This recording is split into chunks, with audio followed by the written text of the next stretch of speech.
ఓం శ్రీ మహాగణాధిపతయే నమః.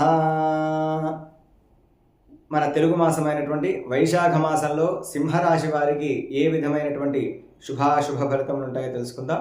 ముఖ్యంగా సింహరాశి అనగా మఖా నక్షత్రం 4 పాదములలో జన్మించినటువంటి వారు, పుబ్బా నక్షత్రం 4 పాదములలో జన్మించినటువంటి వారు, ఉత్తరా నక్షత్రం 1వ పాదంలో జన్మించినటువంటి వ్యక్తులందరూ కూడాను ఈ సింహరాశికి చెందినటువంటి వ్యక్తులు అవుతారు. అయితే ఈ రాశి వారికి ఈ వైశాఖ మాసంలో ఆర్థికంగా అభివృద్ధి ఉంటుంది, తర్వాత ఆర్థికంగా బాగుంటుంది, నూతన ప్రణాళికలు కూడా చేస్తారు.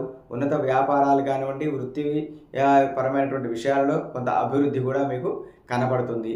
గృహంలో కూడా శుభకార్యాలు జరిగేటువంటి అవకాశాలు అధికంగా ఉన్నాయి.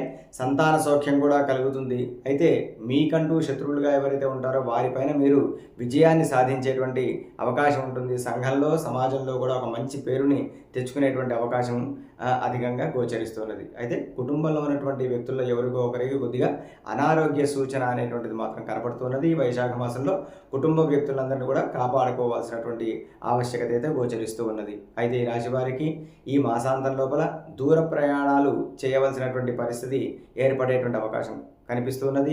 గొడవలకు కూడా ఈ రాశివారు దూరంగా ఉండటం మంచిది.